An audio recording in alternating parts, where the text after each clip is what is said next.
pantauan di Jalan Urip Sumoharjo, Makassar, sejumlah anak-anak terlihat berkumpul di trotoar untuk bermain meriam kaleng. Mereka tampak antusias menyalakan meriam dan mendengarkan suara dentuman yang dihasilkan. Sabtu, 16 Desember 2023. Meriam kaleng merupakan salah satu permainan tradisional yang masih populer di Makassar, biasanya dimainkan oleh anak-anak dan remaja, terutama saat bulan Ramadan dan menjelang pergantian tahun baru. Diketahui, meriam kaleng terbuat dari kaleng bekas yang dimodifikasi dengan menambahkan sumbu dan cairan spiritus.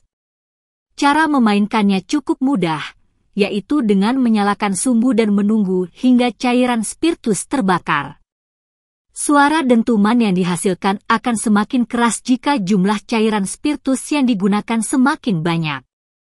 Meskipun menjadi tren menjelang pergantian tahun baru, permainan meriam kaleng tetap memiliki sejumlah risiko.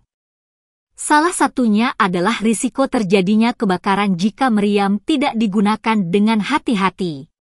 Selain itu, suara dentuman yang dihasilkan juga bisa mengganggu warga sekitar.